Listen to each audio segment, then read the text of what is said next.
Bon, je remercie tout le monde. Bonjour à tous, à toutes, d'être avec nous aujourd'hui. Il y a beaucoup de personnes qui se sont inscrites pour ce webinaire. J'en suis ravie. Je vous propose quelques règles de jeu pour que le webinaire se déroule au mieux.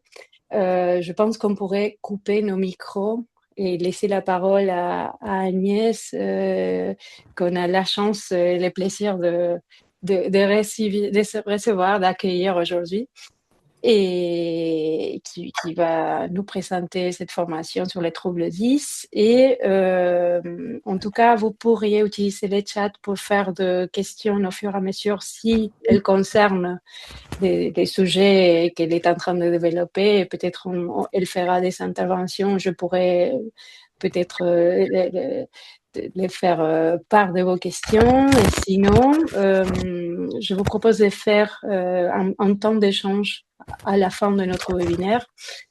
Et du coup, je donne, avec cette petite recommandation, je donne directement la parole à Agnès et je vais me permettre de couper le micro de tout le monde. Et je vous souhaite un très beau webinaire. Merci beaucoup, Agnès. De rien. Alors d'abord, je suis ravie d'être là parmi vous. Effectivement, vous aurez tout à fait. Par exemple, Élise, elle devrait fermer son micro si. Voilà, merci beaucoup. Vous aurez tout à fait le temps de poser vos questions.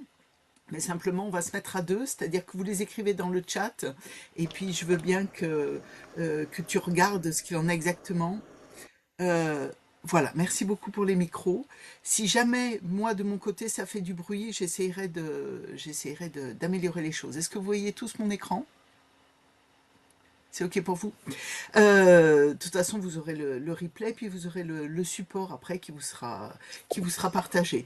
Ce qui est sûr, c'est que c'est présenté comme une formation, mais en 1 heure et demie, je ne vais pas pouvoir faire de formation. Je vais vous donner un certain nombre de, d'informations, plus exactement, et à charge pour vous d'aller regarder si ça vous intéresse. Vous aurez à la fin, de toute façon, des liens pour voir plus. Je me présente pour ceux qui n'étaient pas présents au webinaire sur les comportements difficiles.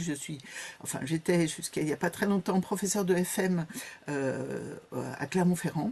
Et je me suis occupée, ça fait plus de 15 ans non, plus d'une vingtaine d'années que je travaille avec des personnes en situation de handicap et que on a mis et qu'on a, j'ai été bêta-testeur du rôle du référent handicap dans les établissements d'enseignement artistique, le rôle qui a été focusé par le SNOP de 2026. Je travaille à l'association MESH comme personne ressource et je vais vous en dire un tout petit peu plus sur MESH, mais alors vraiment très très rapidement parce que sinon on va pas avoir le temps. Qu'est-ce qui se passe pour MESH? MESH, c'est une quarantaine d'années d'expérience qui surtout, son objectif, c'est d'améliorer les conditions d'accès aux pratiques artistiques et musicales, plus particulièrement des personnes en situation de handicap.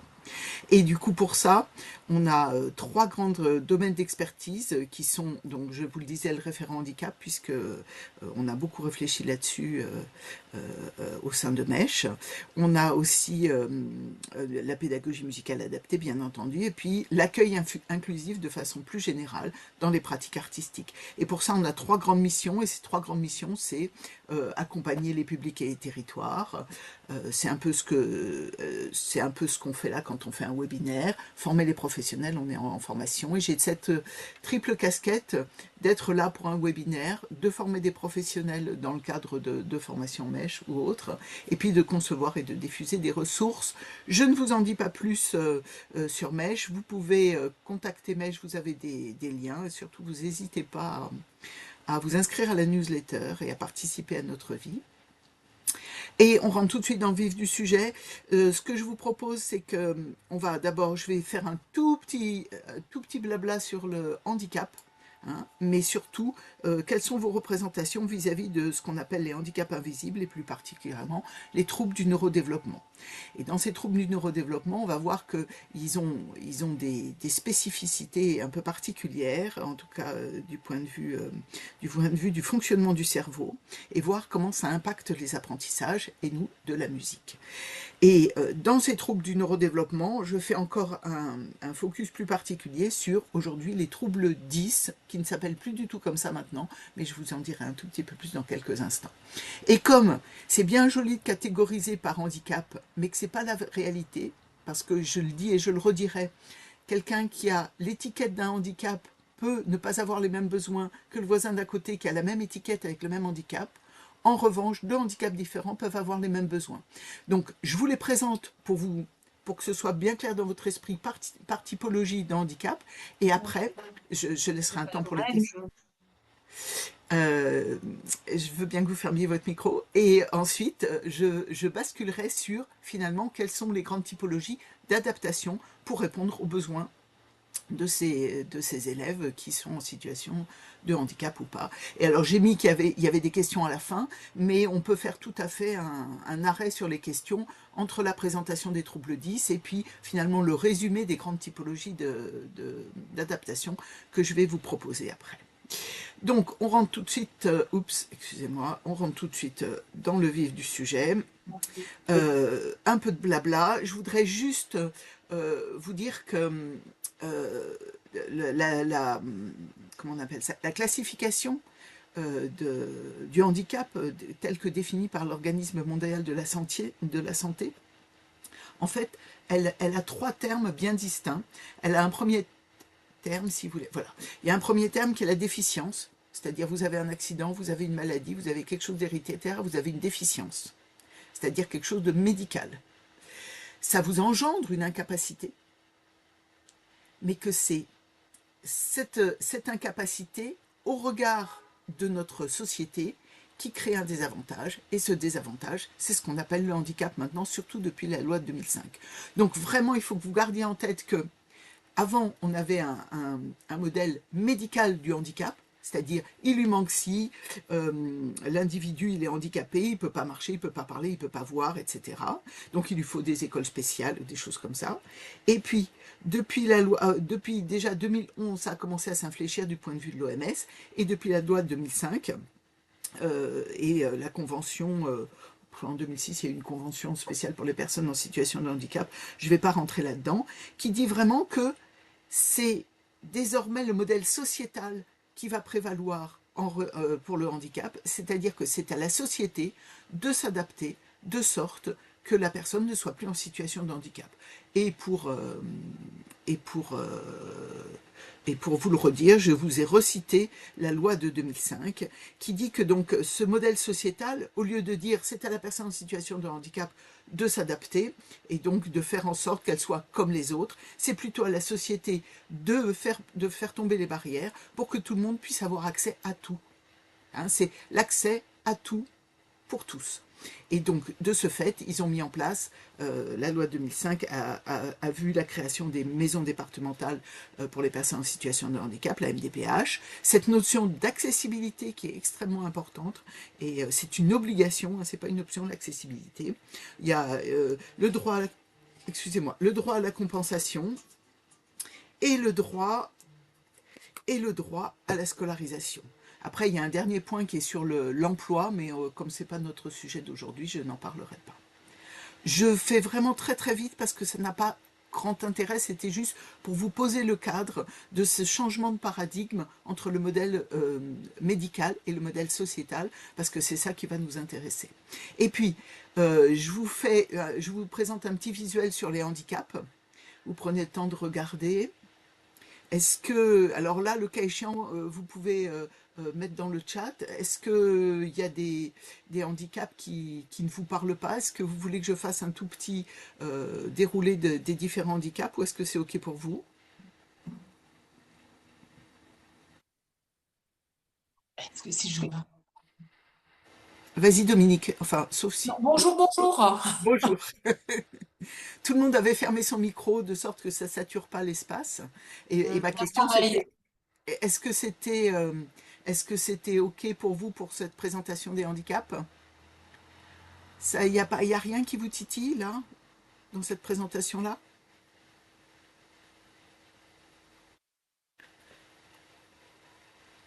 Bon, eh bien, c'est moi qui vais prendre la parole alors, parce qu'en fait, dans cette présentation du handicap, qu'on connaît bien tous, hein, c'est par catégorie. Est-ce qu'on peut avoir ces diapositives? Bien sûr, vous aurez le support. Il n'y a pas de souci. Lumina vous le partagera. Je vous lui enverrai tout à l'heure et elle vous le partagera. En plus de la. Mais en fait, vous avez la.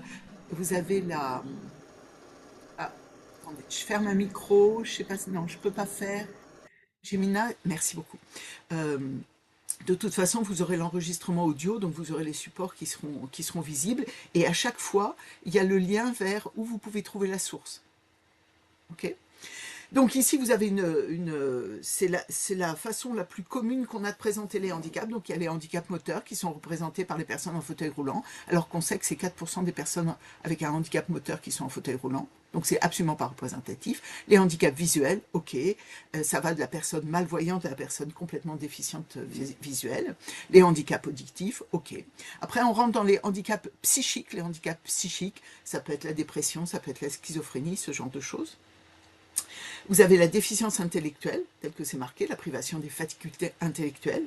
Et puis vous avez les maladies invalidantes qui nous touchent plus ou moins tous à une période de notre vie. Ça peut être une crise d'asthme, ça peut être une allergie, ça peut être une baisse de la déficience auditive, ça peut être un trouble digestif. Mais dans ce, voilà, il manque les neuroatypiques. Merci Samuel. Donc je vous ai refait une autre classification en gardant le même visuel, mais vous voyez que j'ai changé un petit peu les choses, parce que j'ai gardé le handicap moteur. Simplement, c'est entrave la mobilité et la motricité plutôt que atteinte partielle ou totale de la motricité. Puisque si on garde cette idée de la vision sociétale du handicap, parfois, je vous donne un exemple moteur, nous avons une jeune fille à Clermont-Ferrand qui a fait une chute dans le massif des écrins, donc elle est devenue paraplégique, donc elle est en fauteuil roulant, elle a vraiment une déficience, elle a perdu l'usage de ses jambes, donc elle est incapable de marcher. Pour autant, elle était flûtiste et ça n'a pas impacté son apprentissage de la flûte. Donc vous voyez bien qu'elle est en situation de handicap pour un certain nombre dans un certain nombre de circonstances. Par exemple, quand il y a eu des travaux devant le conservatoire, elle ne pouvait plus s'y rendre parce que son fauteuil roulant ne passait plus. Néanmoins, elle n'était pas en situation de handicap quand elle avait sa flûte et quand elle était à l'orchestre. C'est juste pour vous donner une idée.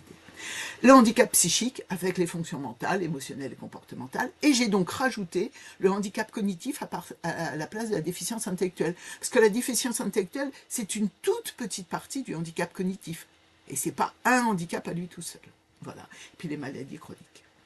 Et donc là, du coup, c'est vraiment une création mèche de cette infographie-là. C'est OK pour vous? Vous pouvez mettre des... Donc, on a... J'entends bien, mais ni mon micro, mais... eh ben, c'est pas grave, vous écrivez. On va faire avec. Donc, on a vu tous les types de handicap. On va s'intéresser plus particulièrement au handicap cognitif. Quel est le handicap cognitif? Cognitif, ça vient de la cognition, c'est ce qu'on a sous le crâne. Et globalement, on a 5 grandes fonctions cognitives. Le schéma que je vous ai trouvé n'est pas tout à fait complet, mais je ne vais pas faire un cours de neuro, donc ça n'a aucune importance. C'est juste pour que vous ayez une idée de comment ça se passe. Vous avez les grandes fonctions instrumentales qui se trouvent. Est-ce que vous voyez bien ma souris ou est-ce que vous voulez que je mette un... C'est OK? Ma souris qui se promène là. Ok. C'est plutôt le lobe pariétal et le lobe occipital qui sont le siège des fonctions instrumentales.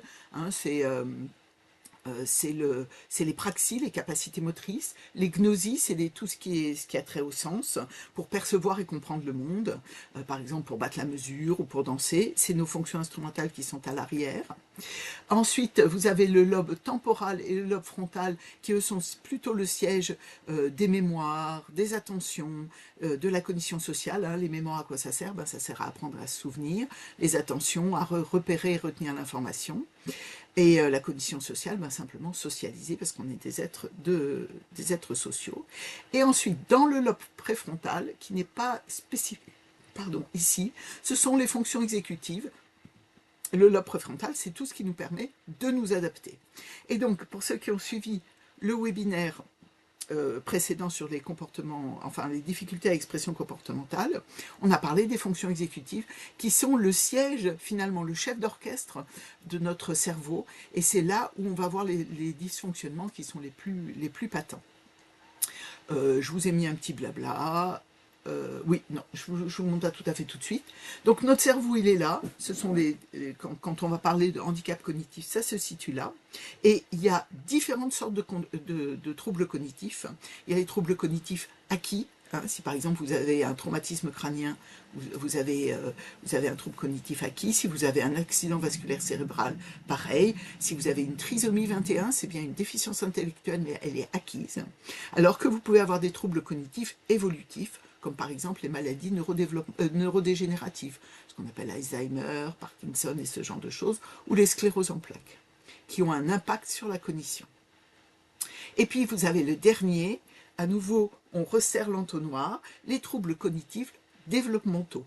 Et là, ça regroupe effectivement les troubles, ce que vous connaissez sous le terme 10, mais pas seulement, parce qu'il y a effectivement aussi les troubles de l'attention avec ou sans hyperactivité, les troubles du spectre de l'autisme, les troubles du développement intellectuel, et j'attire juste votre attention sur le fait que le haut potentiel n'est pas un handicap.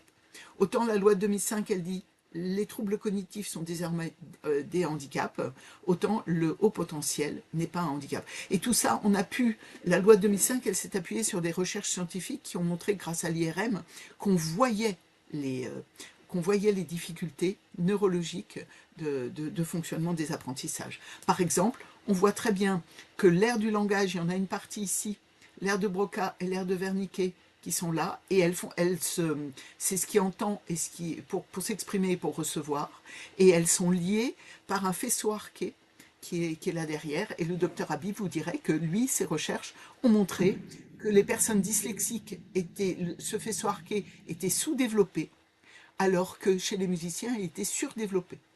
Ce qui laisse penser qu'effectivement, quand on fait faire de la musique aux dyslexiques, ça les aide aussi dans le traitement de leur dyslexie. Et puis là, vous voyez en coupe, vous voyez sur le côté, mais entre les deux hémisphères du cerveau, il y a ce qu'on appelle le corps calleux, c'est une substance blanche qui sert aussi aux connexions. Par exemple, quand vous utilisez vos deux mains, vous avez forcément votre cerveau qui interagit des deux côtés. Et du coup, cette substance blanche, en fait, elle est déficitaire chez les personnes dyslexiques, et pas seulement chez les personnes dyslexiques. Et en revanche, elle est pas compensée, mais oui, elle est très très présente chez les musiciens. Donc on voit bien que l'entraînement permet justement de renforcer un certain nombre de choses qui pourraient être déficitaires chez les personnes avec des troubles cognitifs. C'est OK pour vous? On va passer directement, du coup, je vais très très vite parce que c'est pas un cours de neuro encore une fois, et ce qui m'intéresse, c'est de vous présenter les troubles 10. Donc, voilà, les spécificités des troubles neurodéveloppementaux, c'est vraiment ce que je vous ai dit tout à l'heure. On va parler, il y a plusieurs troubles neurodéveloppementaux, on va donc s'intéresser à ce que vous nommez les 10, et là-dedans on verra bien qu'il y a des sous-catégories, mais que chaque étiquette de handicap peut avoir plusieurs besoins, et des handicaps différents peuvent avoir les mêmes besoins. Donc ça, c'est vraiment pour vous aider. Cette infographie-là est relativement parlante. J'ai parlé tout à l'heure des troubles du développement intellectuel, on n'en parlera pas. Les troubles du spectre de l'autisme, à droite, on n'en parlera pas parce que ça pourrait être un webinaire à part entière. Déficit de l'attention avec ou sans hyperactivité, on n'en parlera pas non plus. Néanmoins, vous verrez que quand on va s'intéresser à ces trois grandes familles-là des troubles du neurodéveloppement, alors ça donnera des pistes pour aider des personnes avec trouble de spectre de l'autisme ou avec un trouble de l'attention. Vous avez donc trois grandes familles qui avant étaient regroupées sous la famille des 10, et maintenant on parle de troubles de la communication orale, dysphasie, troubles de la coordination motrice, dyspraxie, et troubles spécifiques des apprentissages, qui sont la dyscalculie, la dysorthographie et la dyslexique. Est-ce que c'est OK ou est-ce qu'il y a déjà des choses qui vous interpellent? Je vois pas de... vous m'alertez hein, si je vois pas quelque chose. Donc vous avez tout ça. Donc pour simplifier, moi aussi je parlerai des 10. Néanmoins, c'est ces trois grandes familles-là et elles ont des sous-familles. La dysgraphie, elle est là. C'est où est-ce qu'elle est passée? Ah mais c'est la dyspraxie. Voilà. La dysgraphie est une conséquence de la dyspraxie. C'est pas tout à fait vrai. On peut être dysgraphique sans être dyspraxique, mais voilà. On va s'arrêter là. Je vous ai mis quelques chiffres qui sont tirés de l'INSERM, non, pas de l'INSERM, de handicap.gouv. Euh, il faut toujours, c'est comme n'importe quel chiffre, il faut les prendre avec des précautions. Que ça concerne une personne sur 6, c'est OK avec ça. Après, vous avez une énumération de répartition par trouble. Ce qui est un peu embêtant, c'est que, et vous le voyez en dessous, plus de 50% des personnes qui ont un trouble du neurodéveloppement en ont souvent un deuxième associé. Et que quand on parle d'une personne qui, par exemple, a un trouble de l'attention avec hyperactivité, très souvent, ça va ou avec une dyslexie ou avec une dyspraxie. Simplement, elle est moins évidente, elle gêne moins peut-être, et donc on en tiendra moins compte. Le docteur Mazot dit, on va d'abord focuser sur le handicap qui est le plus impactant dans les apprentissages pour les élèves. Et puis, euh, ce chiffre-là, moi, je ne suis pas du tout d'accord. 70% des personnes concernées ont des difficultés cognitives qui persistent avec l'âge adulte. Et là, je ne suis absolument pas d'accord sur ce chiffre-là. C'est-à-dire que on est, je vous ai refait une infographie après, on est du verbe naître avec un trouble du neurodéveloppement, enfin on est jusqu'à la fin de l'évolution, c'est-à-dire en France c'est 26 ans, peut-être aux États-Unis c'est 24, en tout cas jusqu'à ce que notre cerveau soit mature, on est avec un trouble du neurodéveloppement, on peut le compenser, on peut avoir des stratégies, mais on finira sa vie avec. La différence entre les adultes et les enfants, c'est que les adultes ont déjà mis en place des stratégies pour compenser et que du coup ça passe dans l'invisibilité. C'est pas pour autant que c'est pas coûteux en énergie. Et ça, il faut que vous gardiez ça en tête. Parce que quand vous avez des adultes qui ont des troubles du neurodéveloppement, qui n'en sont peut-être même pas conscients, parce que c'était pas leur époque de trouver ça. On disait qu'ils étaient agités, puis ça s'arrêtait là. On disait qu'ils n'étaient pas faits pour les études, et ça s'arrêtait là. Qu'ils étaient pas bons en calcul, et ça s'arrêtait là. Et maintenant, on peut voir à la neuroimagerie que c'est parfois un câblage qui est différent. Les troubles du neurodéveloppement, c'est des câblages différents. OK pour vous? Donc, TI, où est-ce que est-ce que vous voyez TI? Pardon, TDI, TDI, oui, TDI. c'est trouble du déficit intellectuel.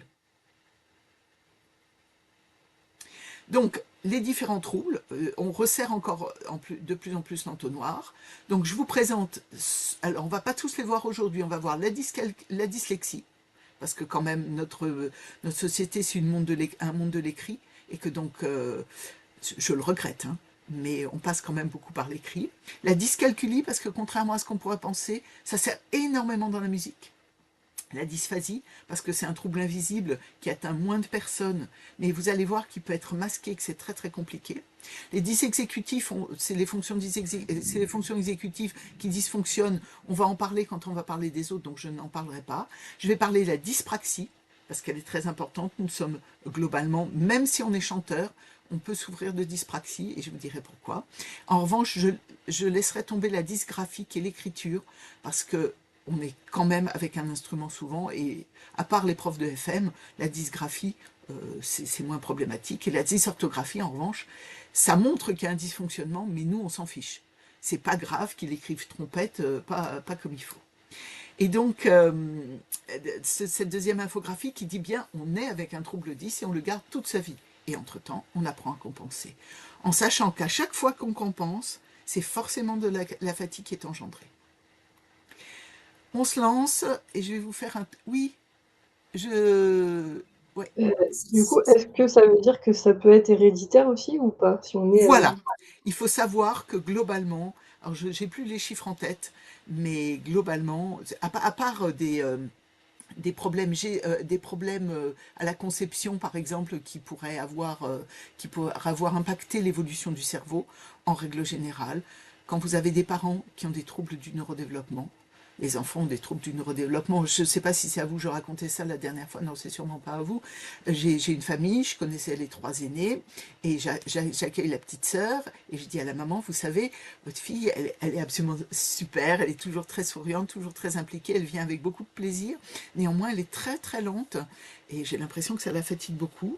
Et comment ça se passe à l'école? Et la maman me dit, mais tout se passe très très bien, tout se passe très très bien. Ok. Et puis l'année d'après, la maman revient en me disant, bah, écoutez, je suis vraiment désolée, mais en fait, je pensais qu'elle était passée au travers du filtre des autres, qu'elle n'était pas comme ses frères et sœurs, mais effectivement, elle aussi est dyslexique.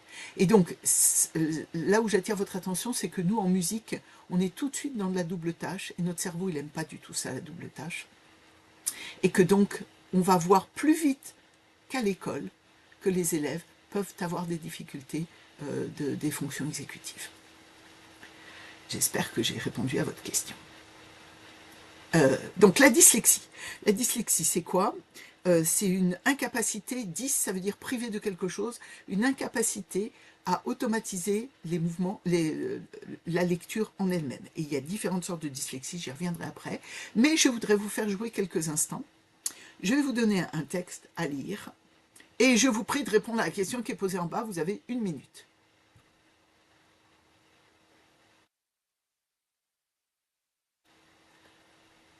J'ai l'impression que vous ne faites pas beaucoup d'efforts. Hein.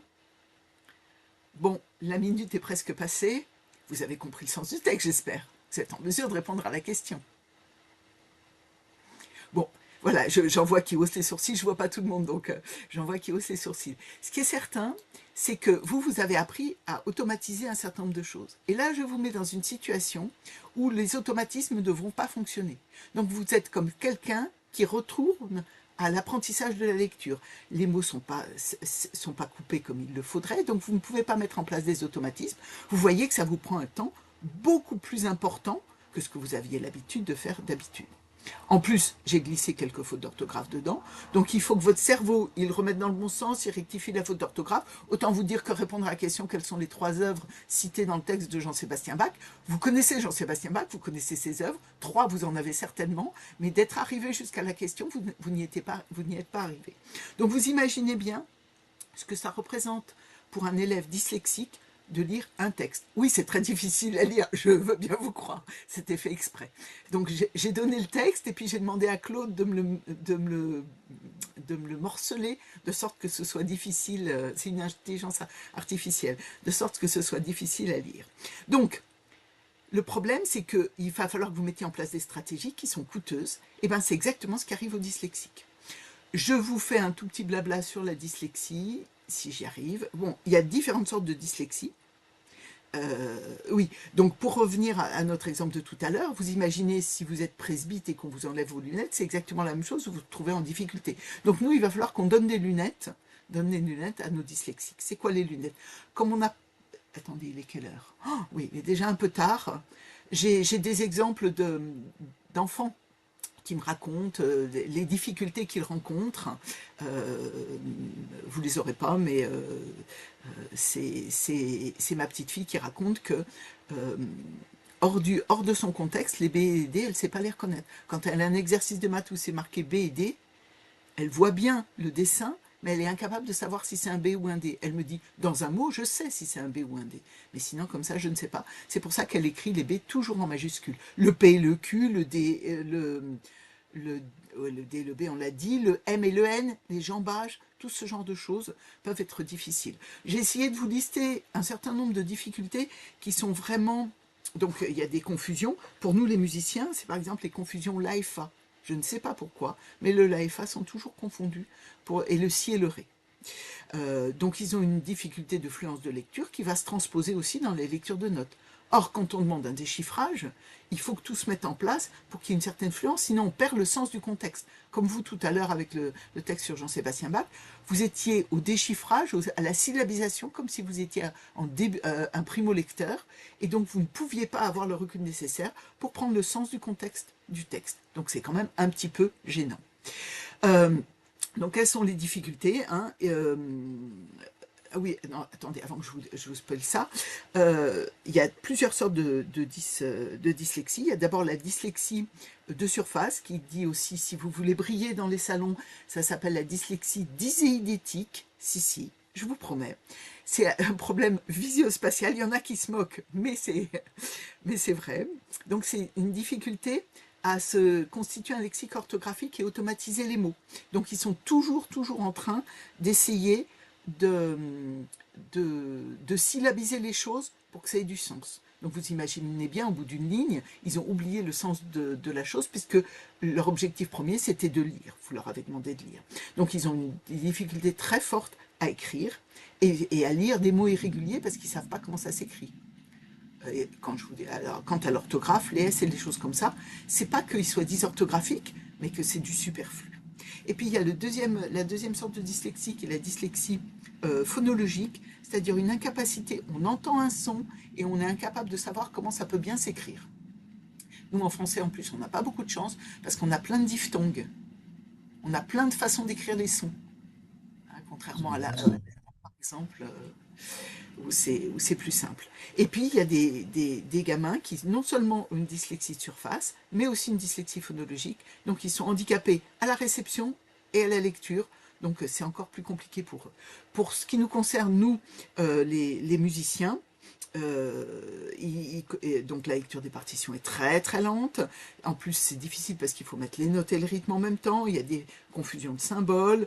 Je vous dis pas quand il s'agit de prendre le devoir ou de copier le temps qu'ils comprennent ce qui est marqué, etc. Donc c'est très très compliqué. Ils confondent la droite et la gauche. Quand il y a un chant avec les paroles en dessous, avec les tirets par syllabe, enfin l'écriture des chanteurs, ça n'a pas de sens. C'est comme vous tout à l'heure, c'est comme s'ils morcelaient à des endroits qui sont improbables. Donc la lecture est très très laborieuse aussi. Et du coup, ils ont du mal, bien sûr, à mémoriser le vocabulaire musical, parce que c'est un vocabulaire qui n'est pas un vocabulaire quotidien. Et donc, ils ont plus de mal à le faire. Donc vraiment, il faut absolument d'abord rassurer.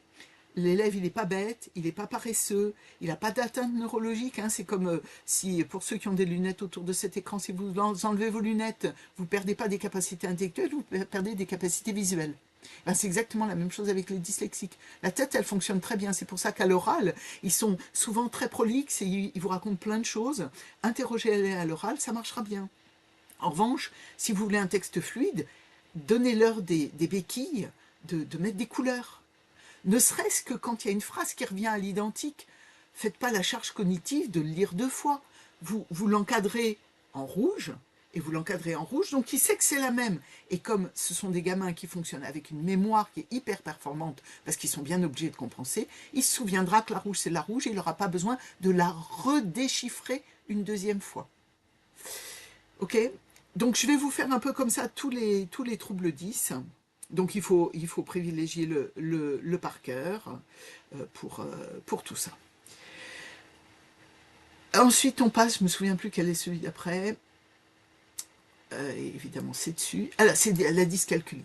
On pourrait se dire la dyscalculie ça ne nous sert pas à grand chose. Eh bien au contraire, en musique la dyscalculie est très importante. Et Stanislas Dehaene qui travaille qui est un neuroscientifique et qui travaille pour l'éducation nationale, dit bien que il y a encore quelques années, on pensait vraiment qu'il y avait une similitude entre la musique et le langage.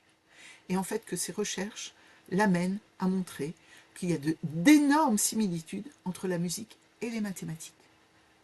Parce qu'il y a un déroulement temporel, parce qu'il y a une histoire de quantité, les rythmes, c'est une histoire de quantité, parce qu'il y a une histoire aussi de prévisibilité et que ça fait partie des difficultés des dyscalculiques de repérer ce qui est identique.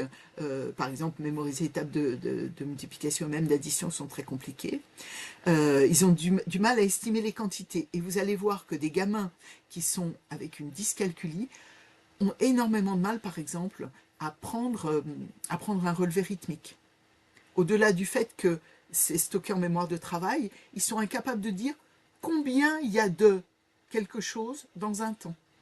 Ils entendent bien de façon générale, mais ils sont incapables de segmenter pour savoir la quantité qu'il y a dans un temps. Je ne vous parle pas des histoires de quand on a une tonalité avec 3 dièses à la clé, on prend le dernier dièse, on monte d'un demi-ton, etc. C'est tellement abstrait, déjà l'abstraction, elle ne vient qu'à l'époque du collège, mais c'est tellement abstrait, il y a peu de manipulation, que les personnes dyscalculiques, vous les perdez à cet endroit-là. Il leur faut des cartes mentales, il leur faut, comme à l'école, des soutiens à la mémoire. C'est pas parce qu'il aura toute la liste des dièses à la clé qui disent dans quelle tonalité on est qu'il sera forcément cédé à retrouver dans une partition. Je pense à des élèves de fin de premier cycle pour qui c'est extrêmement compliqué. Donc, ils ont du mal avec l'abstraction, le chiffrage des mesures.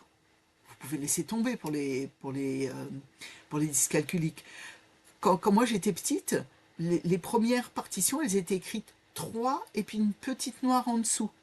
Je ne vois plus jamais cette écriture-là. Ça aidait quand même sacrément les dyscalculiques à se dire qu'il y avait 3 noirs dans la mesure.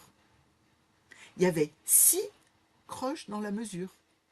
Et après seulement on passait à les mesures simples et les mesures. Ah, on voit que j'ai arrêté d'être prof de FM. Les mesures simples et les mesures composées. Voilà, excusez-moi. Donc, on a vraiment du mal, et quand on passe au chiffrage d'accords, c'est très très compliqué aussi pour eux. Donc, il va y avoir des confusions de valeurs rythmiques, et je connais vraiment des gens qui sont même en 3e cycle, et qui ont d'énormes difficultés à prendre un relevé rythmique. Moi, j'avais fait un test avec une jeune fille qui était vraiment très, très, très, très grande musicienne, en 3e cycle, etc. Et elle me dit, moi, j'ai toujours du mal avec le relevé rythmique, et le prof veut pas le comprendre, parce que j'arrive à restituer les rythmes. Bah oui, parce que dans la phase de déchiffrage, elle prend ses informations un peu partout dans un cours de formation musicale, et ne serait-ce que le prof qui, parfois, donne des aides, et ensuite, elle le mémorise. Donc, elle n'a pas de problème à restituer un rythme même complexe. En revanche, quand il s'agit de prendre en relevé mélodique, en relevé rythmique, je lui avais fait un genre de relevé rythmique du genre 2 croches, croche pointée double, croche de double, peut-être une syncope, quelque chose comme ça. Et ça, elle était incapable de le prendre en relevé rythmique. Et tout d'un coup, elle avait un autre trouble du neurodéveloppement, mais personne n'avait pensé à la dyscalculie. Et je lui dis, mais quand tu étais à l'école, c'était compliqué pour toi, les tableaux de proportionnalité? Elle me dit, ah bah j'ai jamais rien compris.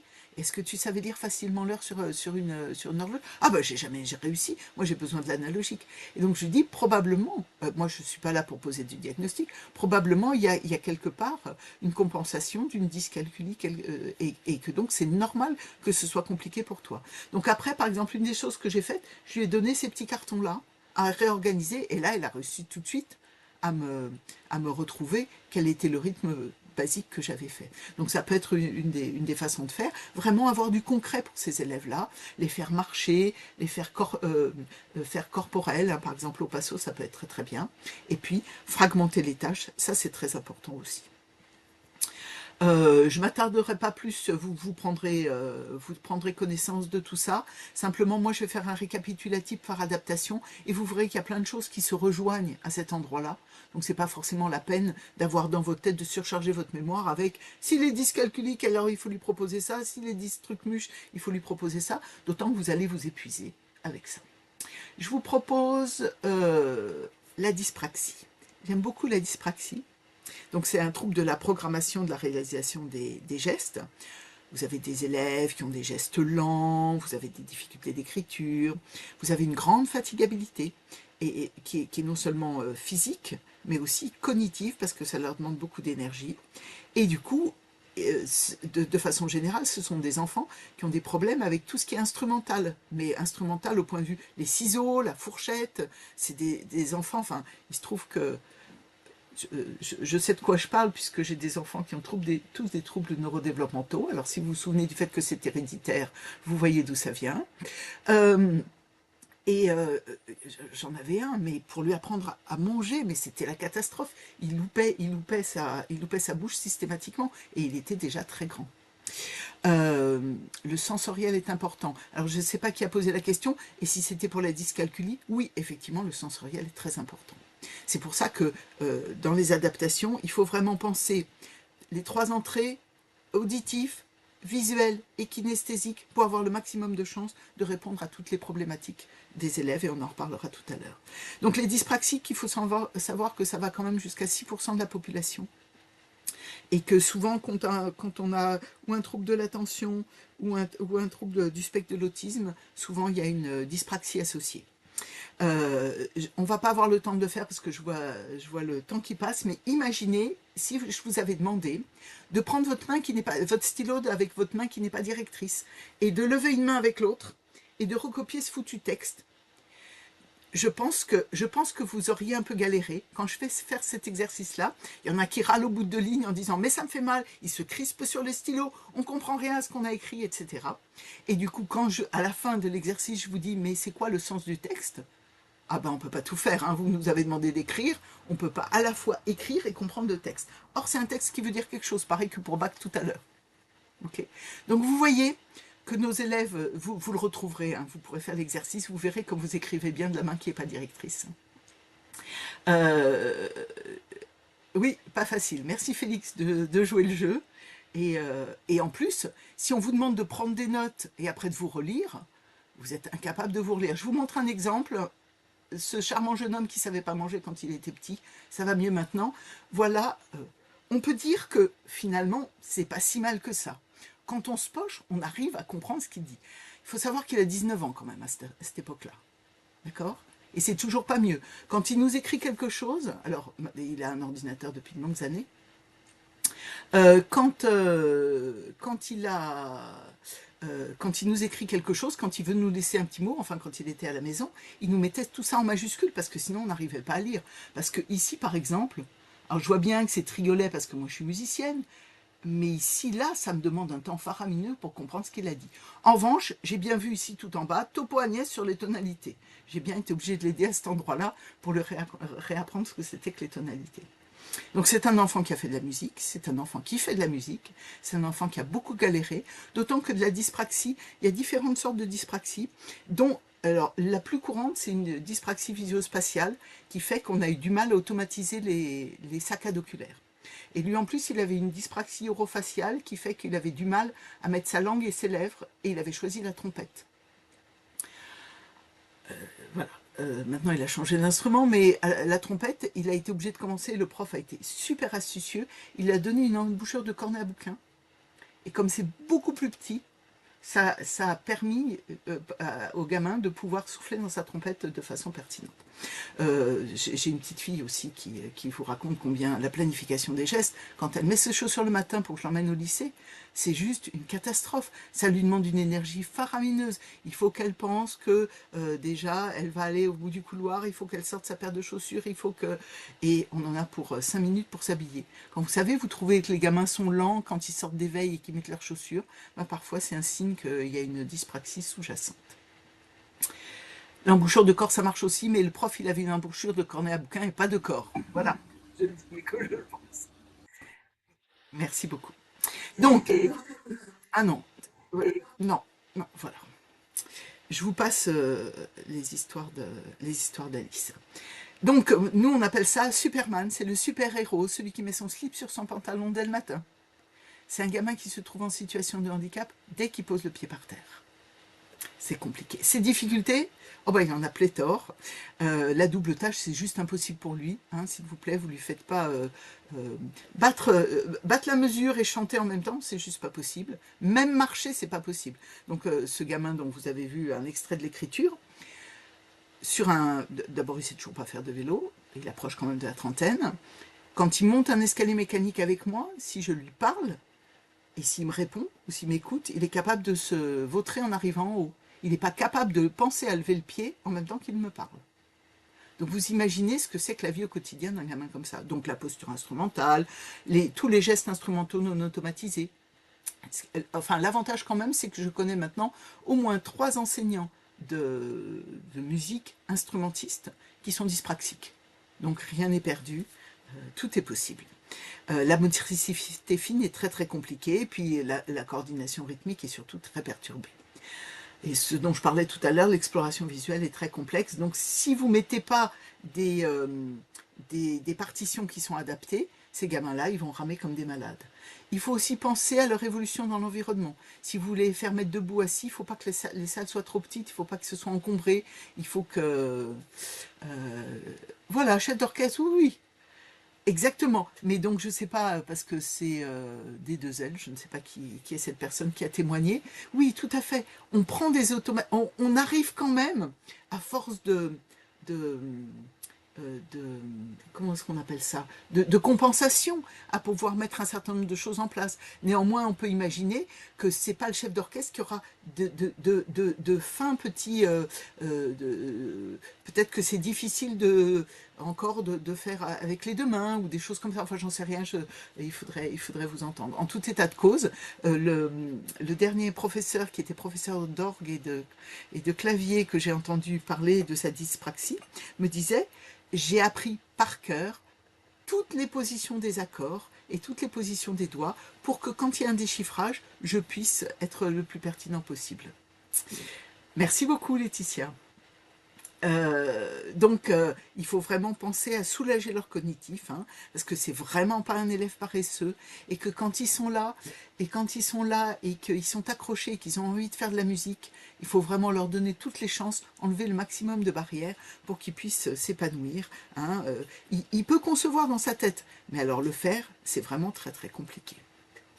Je vous passe au dernier, je crois que c'est le dernier, oui c'est ça, le dernier trouble 10 que je vous présente, et cette fois-ci, au lieu d'un blabla, c'est une vidéo. Je ne sais pas pourquoi je l'ai remise ici, mais c'est pas grave.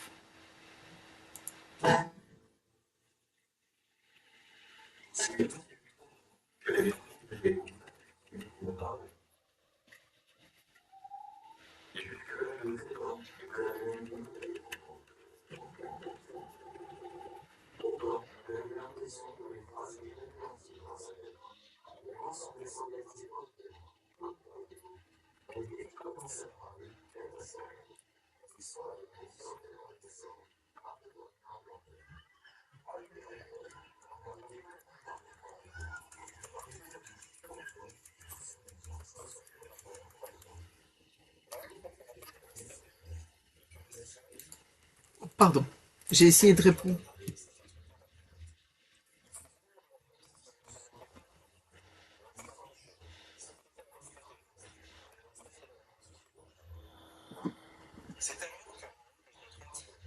Il y en a qui se plaignent qu'ils n'entendent pas bien.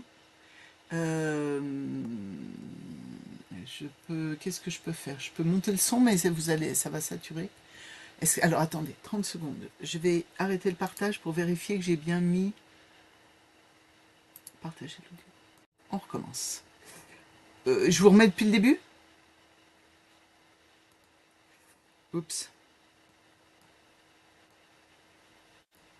Et pour conduire, c'est les voitures, c'est les boîtes automatiques.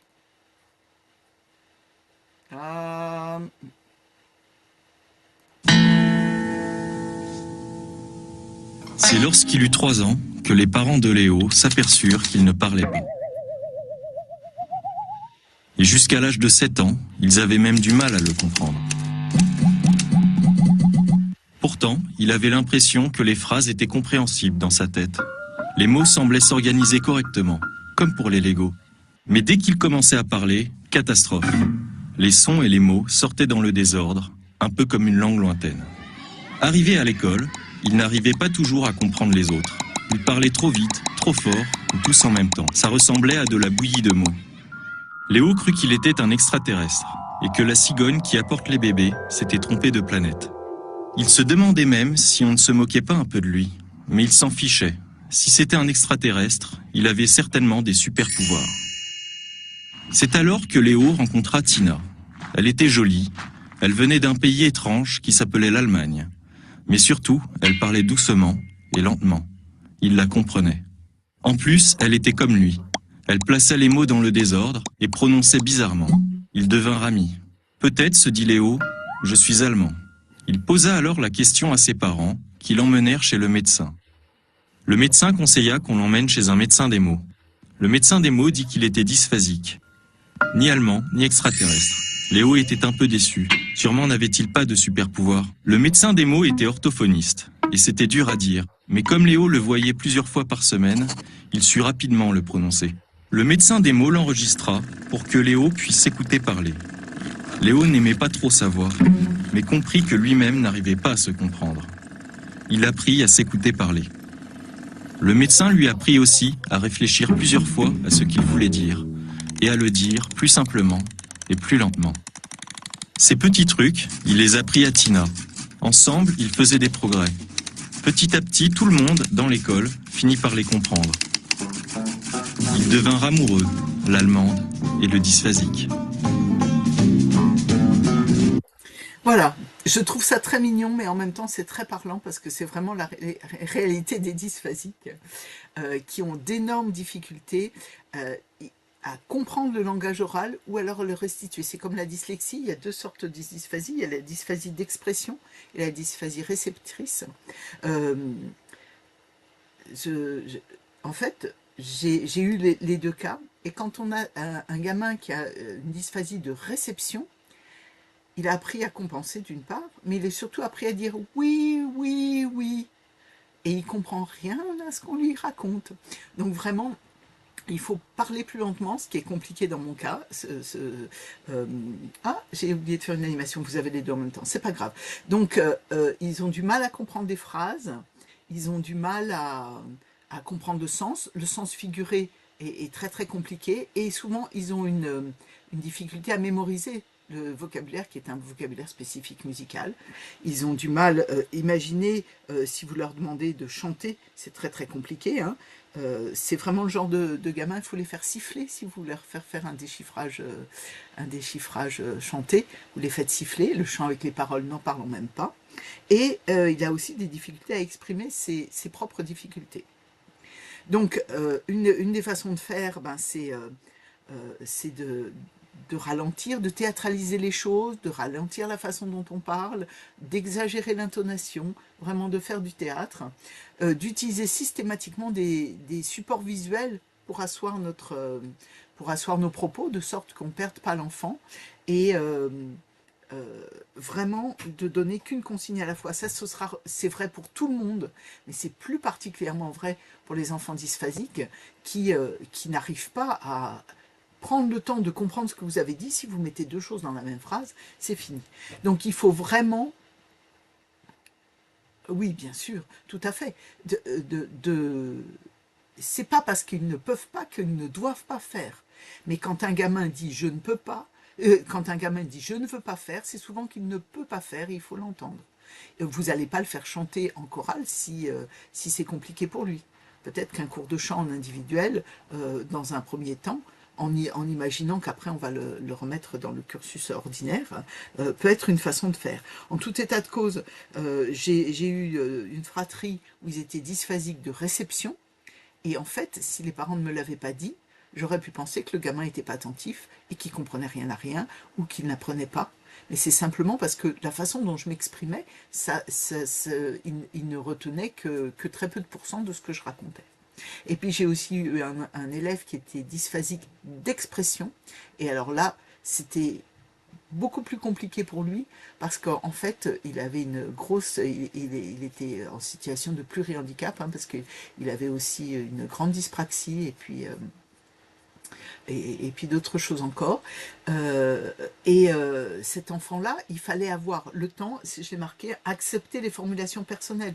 C'est-à-dire que parfois, ce qui sortait, il fallait que, comme un plus petit, quand il apprend à parler, vous reformulez les phrases, et dire, mais voilà, effectivement, tu as raison, à cet endroit-là, ça veut dire que, pour que tout le monde puisse en bénéficier, mais pas le reprendre au mot à mot, parce que c'est trop compliqué. Et puis surtout, utiliser des supports audio et vidéo.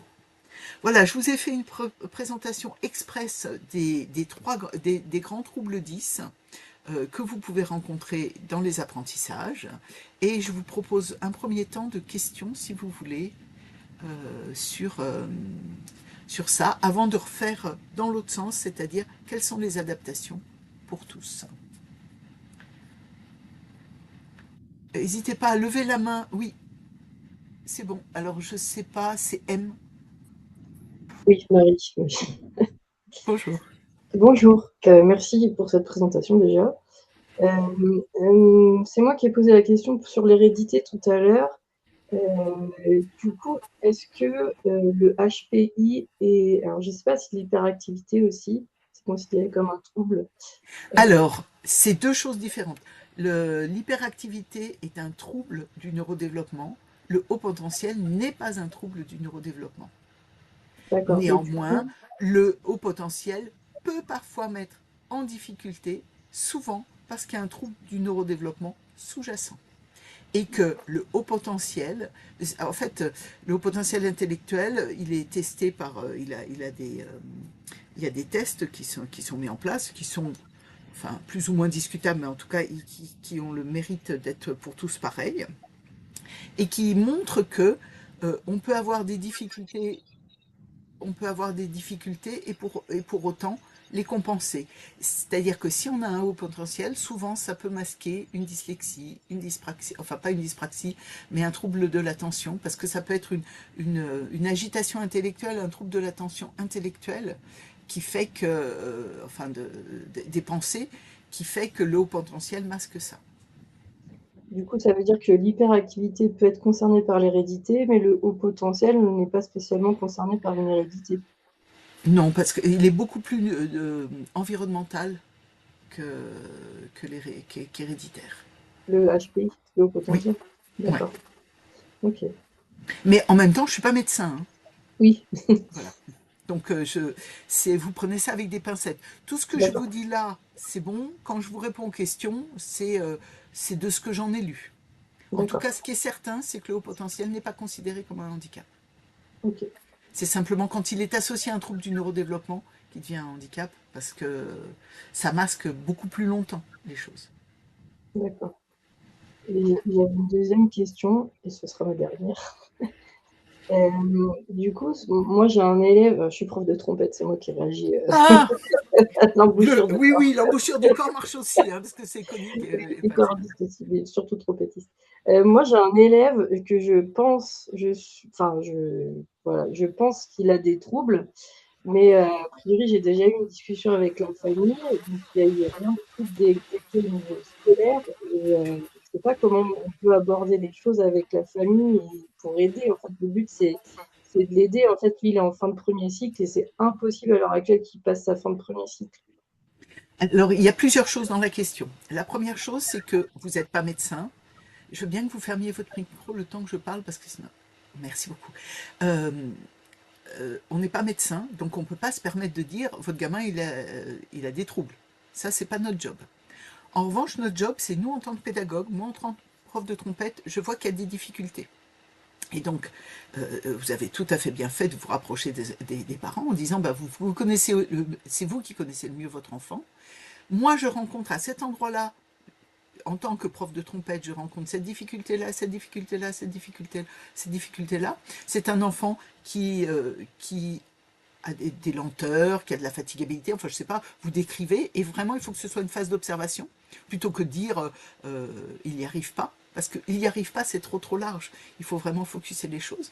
Et si les parents, et souvent en toute bonne foi vous disent, comme la maman de la petite fille de tout à l'heure, disent mais à l'école ça se passe très bien, il se peut qu'ils soient encore trop petits pour qu'à l'école, ils compensent les troubles par autre chose. Et donc l'école ne s'en est pas encore aperçue. Ne serait-ce que parce que l'école lui demande pas de souffler dans une embouchure. Vous voyez, c'est... Ouais, c'est des difficultés de lenteur, mais même aussi de choix. Faire des choix, c'est compliqué pour lui. Alors, Enfin, ouais, ça fait partie des fonctions exécutives.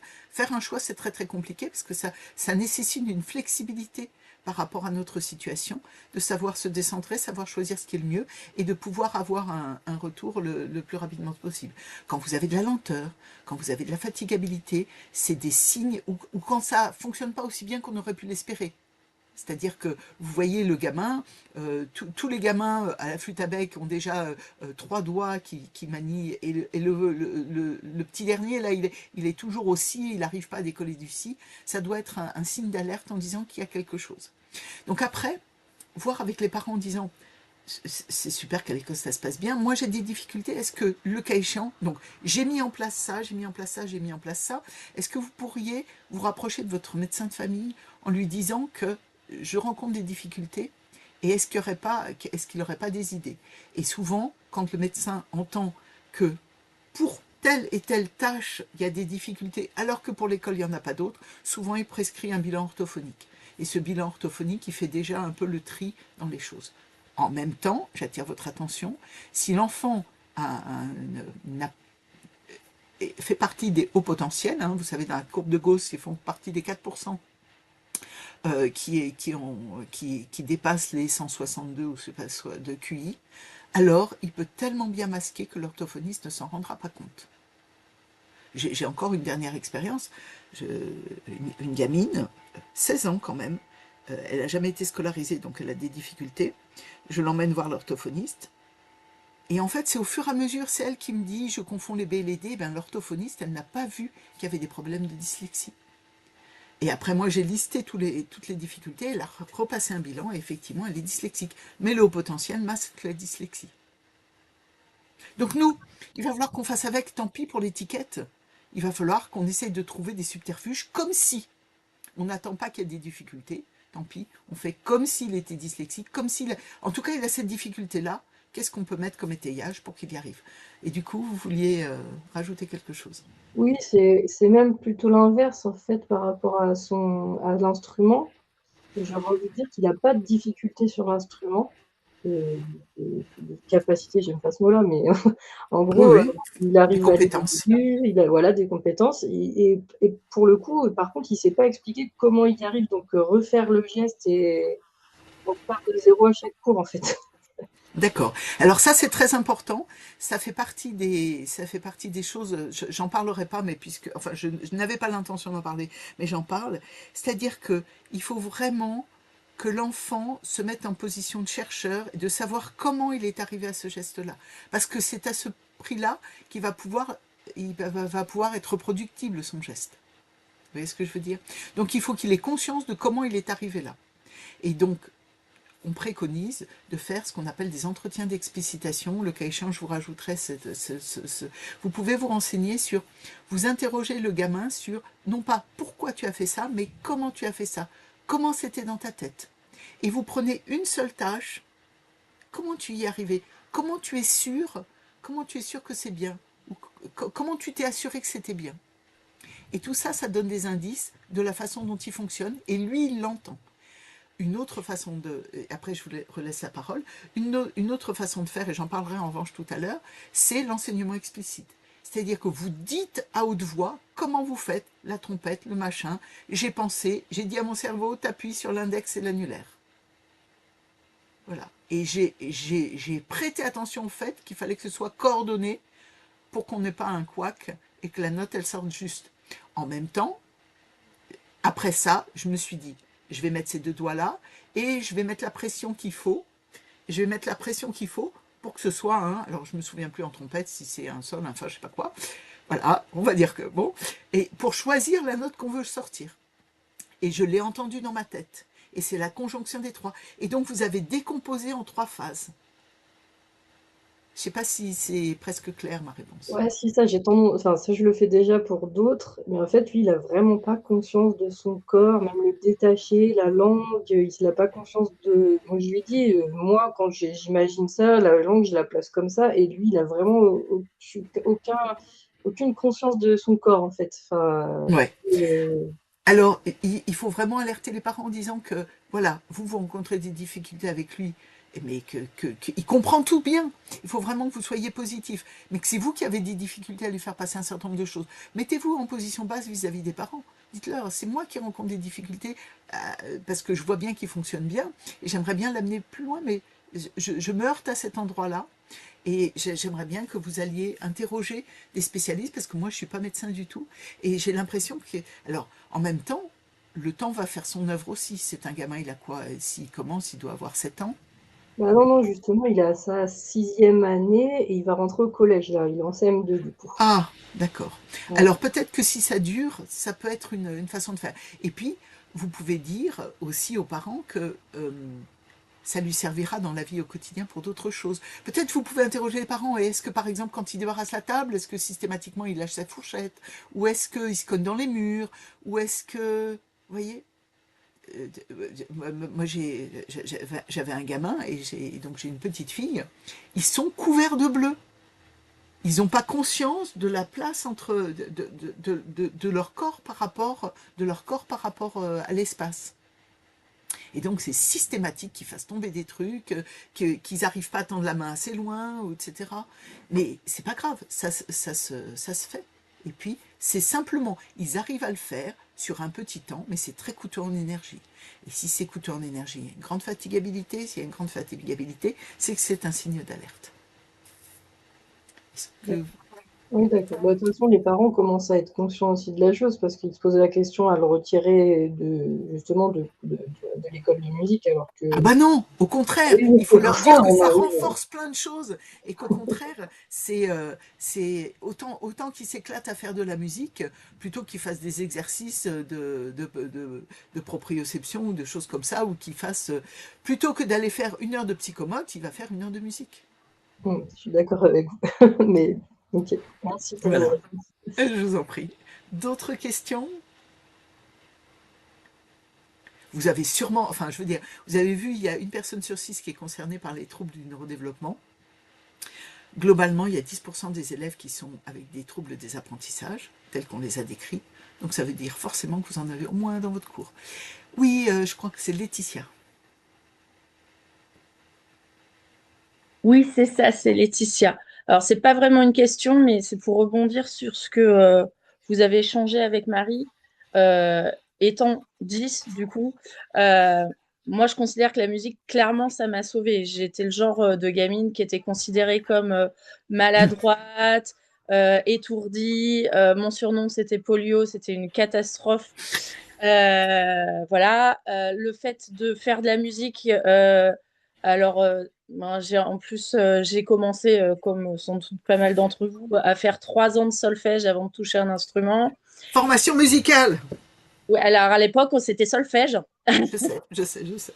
C'est bien, je suis prof de formation musicale, mais j'ai Pardon. appris solfège. Et les notes, effectivement, les fa, les la, c'était un vrai enfer, mais finalement, ça nous apprend à repérer ce qui est bas, c'est plus grave, ce qui est haut, c'est plus haut, donc ça aide vachement pour la spatialisation. Euh, donc, mes professeurs n'utilisaient pas vraiment les couleurs, moi je les utilise tout le temps parce que de toute façon, ça sert à tout le monde. Et après, l'instrument, et ben, effectivement, pour tout ce qui est motricité fine, j'étais le genre de personne à tendre le bras pour choper un verre et renverser le verre parce que j'avais aucune idée de la distance entre ma main et le verre. Quand j'ai appris la flûte, j'ai développé cette sensibilité-là et cette notion de distance. Et puis après, oui, effectivement, quand j'ai voulu devenir chef d'orchestre, c'était encore plus compliqué parce que les 2 mains, plus la lecture de la partition, plus l'écoute de tout le monde. Mais oui, c'est une épreuve et oui, on met plus longtemps qu'un élève standard. Oui, ça nous use, mais franchement, moi, je considère que ça m'a sauvée. Par exemple, pour la conduite, j'ai vu que la question La a été posée. question a été posée. Maintenant, effectivement, je suis sur une voiture automatique, mais c'était pas encore courant quand j'ai passé mon permis en 2000. Et bien, en fait, le fait d'avoir fait de la musique et d'avoir fait la formation de chef d'orchestre avant, ça m'a aidé aussi à pouvoir conduire avec moins de difficultés, je pense, que j'aurais eu si j'avais justement pas fait de la musique. Donc, voilà. Oui, la musique, c'est la panacée pour tout, on dit, hein. C'est ça. Une vie C'est sans musique, c'est pas une vie, ben c'est vrai pour tout et même pour le quotidien. Et effectivement, c'est très très compliqué pour les dyspraxiques d'apprendre à conduire. Je, je confirme. Janine, vous avez de la chance d'être sur mon écran, hein, parce que sinon, lever la main comme ça, je ne vous aurais jamais vu. Oui, bonjour. C'est juste pour partager une petite expérience. Moi, j'ai mon petit-fils qui est voilà, multipathologie 10. Il est tromboniste, on l'a décelé très tard. Et c'est un petit peu l'élève qui a fait qu'au niveau du département 68, nous sommes entrés dans une démarche d'adaptation des épreuves de fin de cycle. Donc les enfants, voilà, j'aime pas trop le porteur de handicap, c'est voilà. Les enfants qui ont un peu plus de difficultés, voilà, mais bon, il faut voilà, quand même qu'il y ait un diagnostic pour que ça reste un petit peu, qu'il y ait un cadre. On leur adapte les épreuves, donc son épreuve a été adaptée. Par exemple, vous en parliez tout à l'heure des chiffrages. Ça, c'est une épreuve qui a carrément été supprimée parce qu'on sait très bien que ces élèves, face au déchiffrage, c'est une catastrophe. Et nous avons un nouvel élève là qui est confronté à des problématiques et j'ai vu que le professeur est justement dans la conférence et je le remercie. Raphaël, merci d'être venu. Et nous allons essayer voilà, d'accompagner cet enfant au mieux vers une épreuve de fin de cycle parce que j'estime qu'ils ont droit. Ils ont droit à cette validation de cursus. On ne va pas les laisser pendant 20 ans en premier cycle.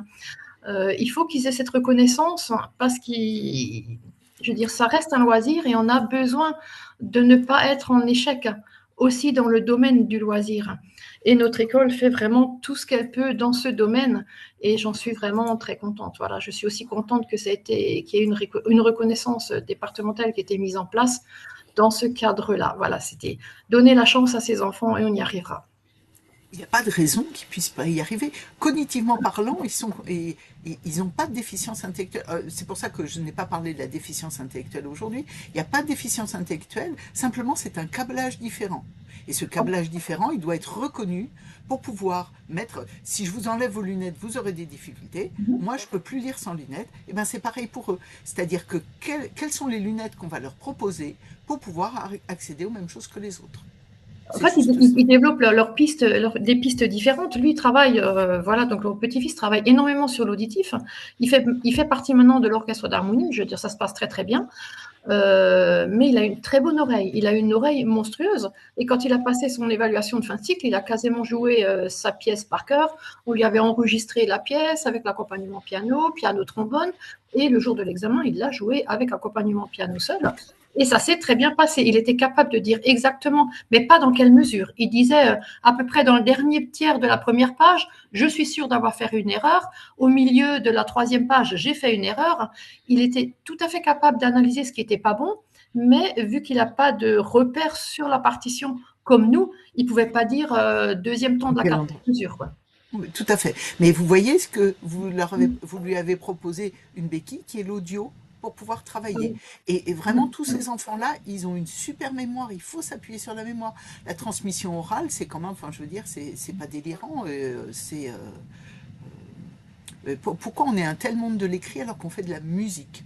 Je vois dans le chat aussi quelqu'un qui dit, Caroline, qui dit qu'elle est dyscalculique et violoniste, qu'elle a galéré parce que les professeurs n'ont pas conscience. Hein. C'est ce que je disais, mon collègue de troisième cycle, il était à 10 000 lieues de pensée. Il disait, elle met de la mauvaise volonté, elle veut pas faire ses relevés rythmiques, etc. Mais elle était dyscalculique et c'était une souffrance pour elle que de ne pas y arriver. Alors un gamin, surtout quand il est plus petit, alors elle prenait sur elle parfois, et là elle voulait pas prendre sur elle, mais les petits ils disent je veux pas. C'est pas qu'ils veulent pas, c'est qu'en fait ils ne peuvent pas. Quand un petit vous dit, enfin un plus jeune vous dit je ne veux pas faire ça, posez-vous la question de savoir ce qui va l'empêcher de pouvoir. Et si je t'aide comme ça, est-ce que tu es mieux? Voilà. Alors, je suis désolée Marie d'avoir à dire que c'est une fake news de penser qu'on est plus visuel, plus auditif, plus kinesthésique. En fait, on est les trois. Il n'y a aucune preuve scientifique qui dit qu'on est exclusivement visuel. C'est-à-dire que c'est la stratégie que vous avez mise en place pour pouvoir voilà. Et je préfère qu'on parle de stratégie mise en place privilégié. Donc c'est le chemin que vous avez creusé, ce chemin que vous avez creusé, il est plus facile à emprunter qu'un autre. Mais un petit qui apprend, on ne peut pas dire qu'il est juste ou visuel, plus kinesthésique, plus auditif. Quelles activités peut-on proposer en cours de FM pour donner et comment donner des temps de pause? Eh bien, je vais en parler, c'est très gentil à Claire de me tendre la perche. Je vais parler des adaptations et j'espère pouvoir répondre à vos questions à ce moment-là. À moins qu'il y ait d'autres questions encore. Oui, Marie. Oui, je voulais juste dire que du coup, moi, à l'inverse, c'est hyper compliqué d'improviser des pièces par cœur. Ça commence pour les concours d'entrée et tout, il fallait faire des pièces par cœur. Moi, à l'inverse, j'y arrive pas. C'est impossible d'apprendre un truc par cœur. C'est très compliqué de passer sans la partition. Mais c'est parce que le chemin qui est creusé est un chemin qui a des super bons côtés, mais aussi qui est invalidant par d'autres. C'est pour ça qu'il ne faut pas creuser un seul chemin, mais plusieurs. Comme ça permet effectivement de pouvoir utiliser quel chemin je vais utiliser dans telle circonstance. Et effectivement, il y a des enseignants, enfin, je veux dire, on a été formaté comme ça à utiliser la partition. Et donc se détacher, c'est très très compliqué. Donc c'est Laetitia qui dit une certaine honte à galérer sur des choses que d'autres font instinctivement, et donc on se met à camoufler. Et c'est pour ça que les gamins ils disent oui, oui, tout va très bien. Donc moi ce que je voudrais c'est situation de double tâche, on n'a pas le temps. Donc les différents types d'adaptations qui vont regrouper justement tous ces handicaps qui sont invisibles. Encore une fois, on peut avoir des handicaps différents avec les mêmes besoins, des mêmes handicaps avec des besoins différents. Donc l'idéal, ce serait d'arrêter de penser en termes de handicap, de situation de handicap, mais plutôt en termes de besoins. Et c'est là où on va se détacher aussi, parfois, de la reconnaissance du handicap médical, parce que nous avons eu des enfants ukrainiens, je pense qu'on n'a pas été les seuls à les accueillir en école de musique, qui, eux, étaient en situation de handicap parce qu'ils ne maîtrisaient pas la langue. Et pourtant, il a fallu mettre en place des choses pour qu'ils puissent accéder à la musique. Ils n'étaient pas moins intelligents, ils parlaient pas la même langue que nous. Donc le handicap, c'est vraiment situationnel et c'est beaucoup plus large que juste le médical. Donc je voulais attirer votre attention là-dessus. Il y a différentes sortes d'adaptations, moi je les ai regroupées en 5 catégories. Je vais vous parler d'abord des adaptations spatiales, temporelles, matérielles, pédagogiques et, le cas échéant, humaines. Et pour ça, je vous ai fait une infographie, je me suis fait aider d'une autre IA, mais ça m'a pas... Voilà, c'est pas tout à fait comme ça que je l'aurais voulu, mais j'ai pas pu faire beaucoup mieux comme infographie. En tout état de cause, comme on est un monde de l'écrit, on va d'abord commencer par les adaptations matérielles. Les adaptations matérielles, c'est les supports, c'est les rampes cognitives que vous allez mettre en place pour vos élèves. Et donc, il faut vraiment que vous pensiez au support de la partition. Comment est-ce que vous allez le rendre confortable? Par exemple, s'ils ont des problèmes visio-spatiaux, ça va être difficile, vous savez, c'est les gamins qui sautent une ligne quand ils lisent ou des choses comme ça. N'hésitez pas à mettre des couleurs. N'hésitez pas à dire si par exemple, vous avez souvent sur les partitions, enfin les partitions d'orchestre, vous avez un grand A, puis après le thème y revient, vous avez le grand A, mais plutôt qu'un grand A, vous mettez toutes ces 8 mesures-là, elles se retrouvent à l'identique ici, c'est ce que je disais tout à l'heure, vous les encadrez de sorte qu'il n'y ait pas une surcharge cognitive et quand il le voit arriver, il sait. Et ça permet aussi de soutenir la mémoire, c'est-à-dire qu'on sait où vont les choses et on a une meilleure conscience du discours musical. Après, si ça vous intéresse, je pourrais vous donner des liens sur il faut qu'il y ait un interlignage assez conséquent pour qu'ils ne confondent pas les lignes. Il faut qu'il y ait une police de caractère qui soit pas comme les Times New Roman avec des petites choses qui débordent pour qu'ils puissent lire plus facilement.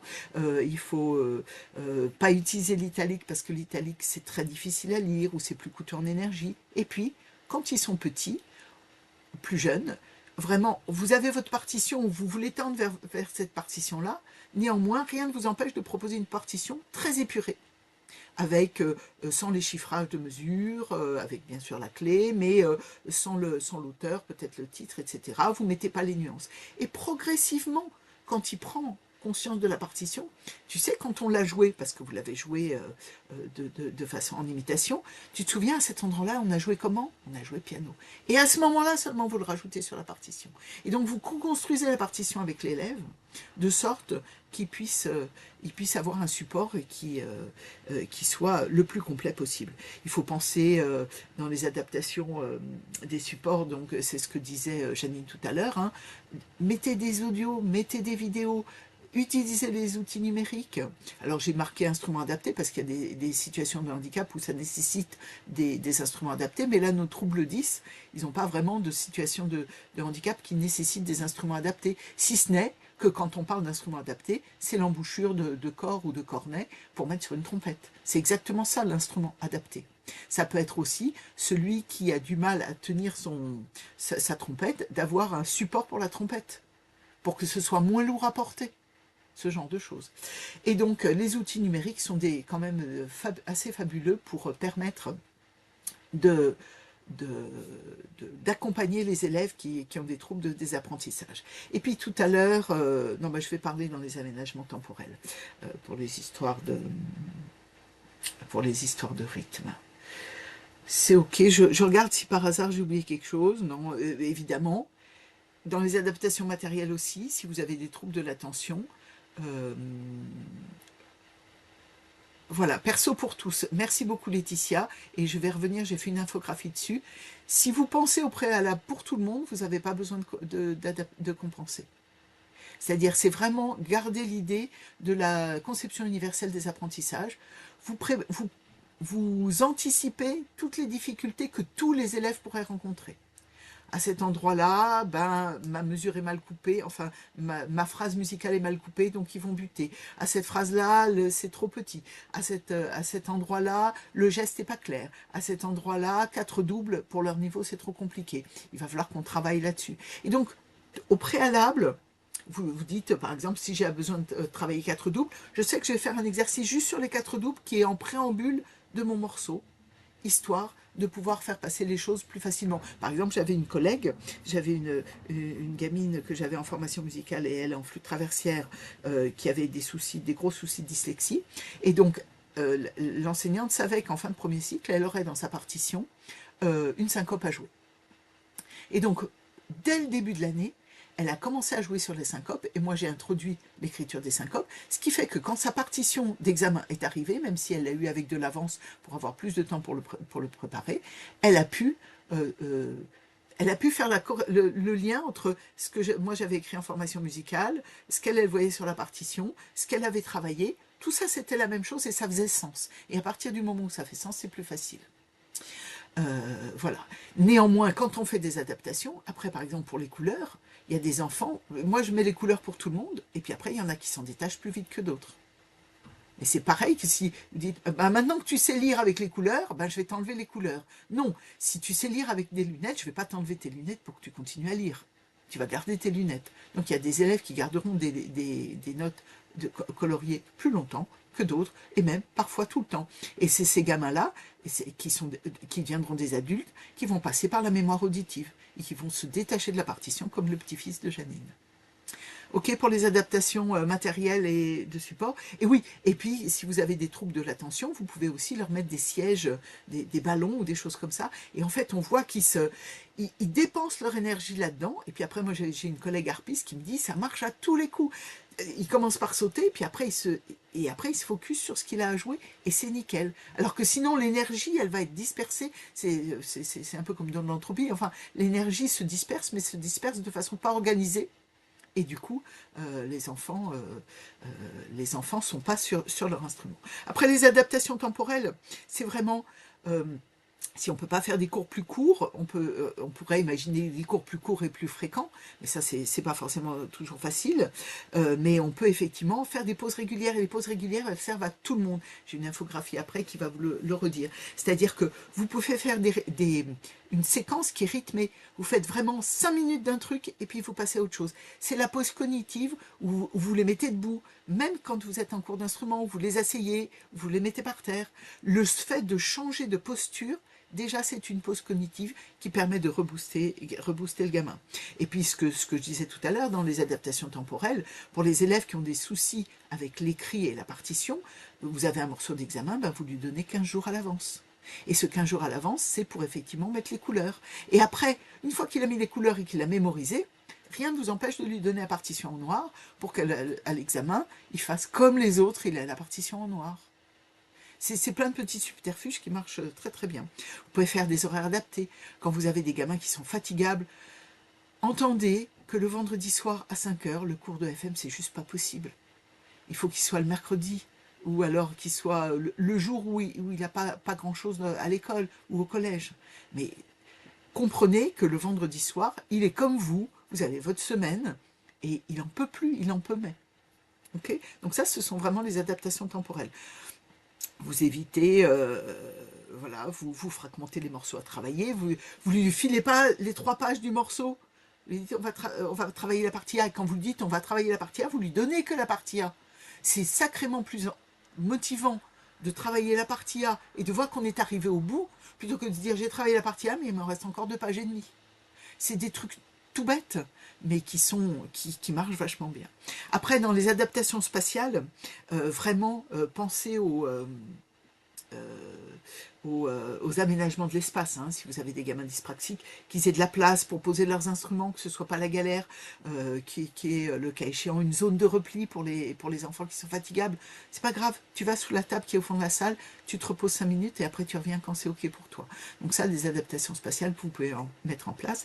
Et puis, je reviendrai plus particulièrement sur les adaptations pédagogiques qui vont permettre justement d'enseigner avec les supports adaptés qu'on a fait tout à l'heure. Ça a tendance à me déranger quand il y a trop de couleurs ou trop d'annotations sur la partition. Oui, tout à fait. C'est exactement pour ça que c'est pas pour tout le monde. C'est-à-dire que l'enfant qui va avoir la partition épurée va mettre des couleurs. Après, il aura mémorisé les notes parce qu'il l'aura lui mémorisé. Vous pourrez repasser à la partition en noir et rajouter les nuances. Les nuances, elles vont pouvoir être en couleur. Puis après, la troisième partition, les nuances, elles vont être en noir. Et vous allez pouvoir rajouter, je ne sais pas moi, qu'est-ce qu'on pourrait rajouter d'autre? Vous pourrez rajouter tout ce qui est date de naissance et de mort du compositeur, je ne sais pas moi, d'autres choses en plus. Il faut vraiment que vous adaptiez la partition aux besoins du gamin. Dans les adaptations pédagogiques, et j'en parlerai aussi tout à l'heure, vous pouvez, non, c'est pas du tout là, simplifier les morceaux. Si vous avez un trait avec 4 doubles, mais au début il n'y arrive pas, ben vous enlevez, vous mettez juste la première note. Et puis après, progressivement, vous travaillerez sur ces 4 doubles.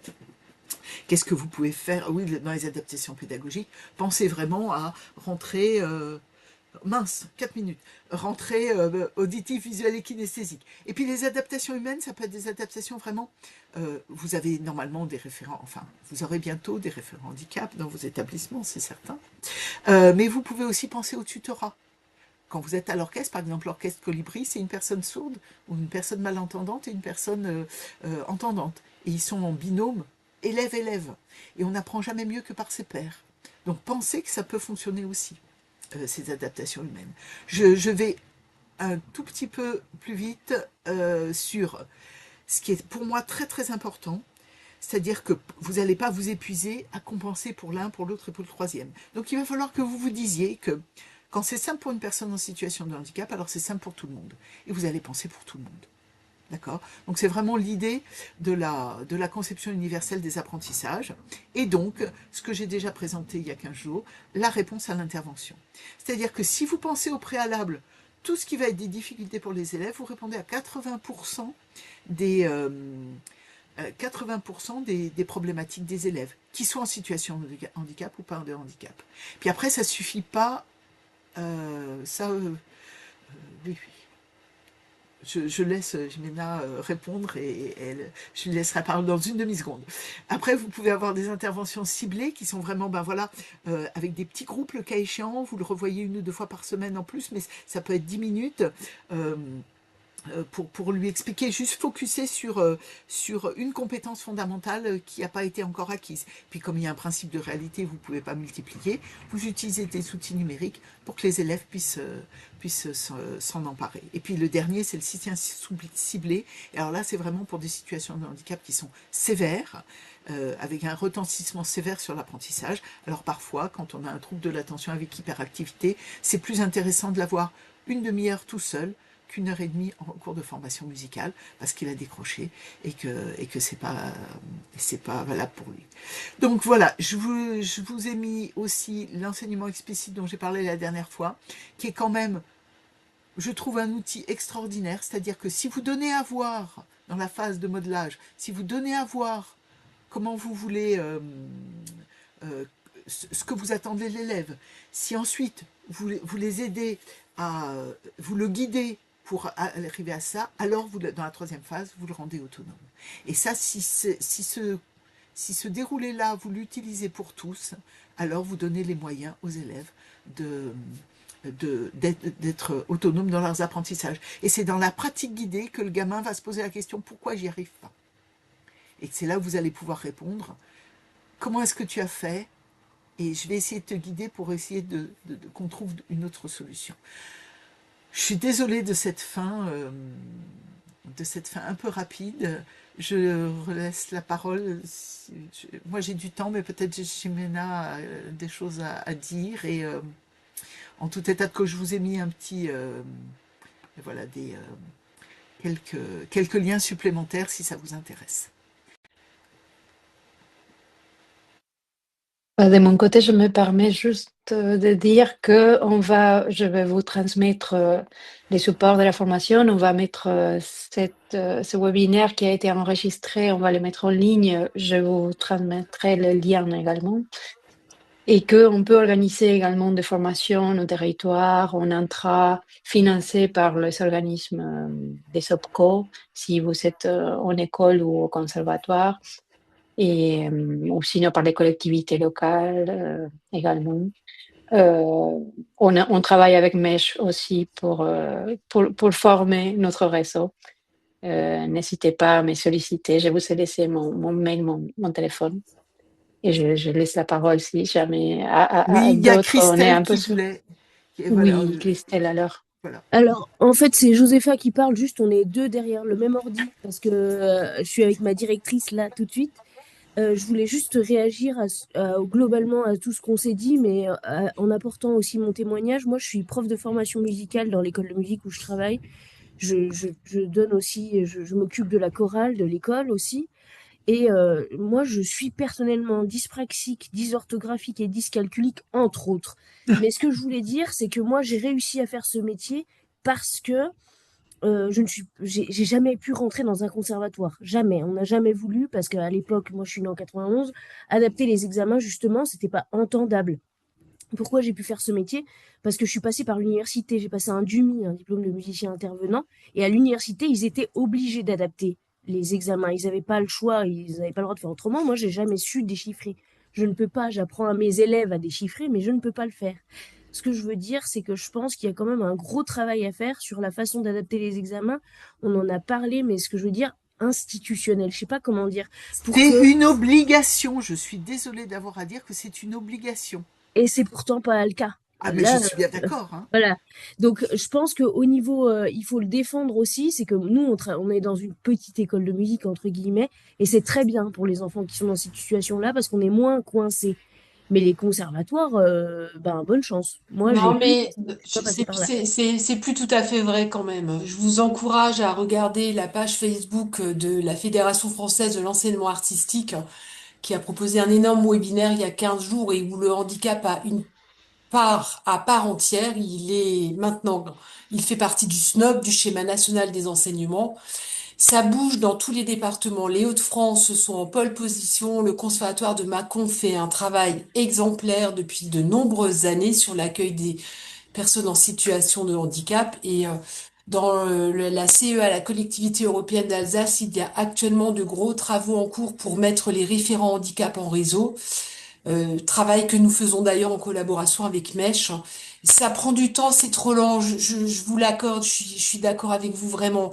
Mais je voudrais quand même mesurer ce propos et dire que les conservatoires ne peuvent pas aller plus vite que les administrations, mais que vraiment aujourd'hui, en 2026... Quand je dis ça n'avance pas, je pense que c'est pas parmi les acteurs, c'est l'administration, c'est-à-dire à faire en sorte que la réalité de terrain corresponde au texte qu'après on produit.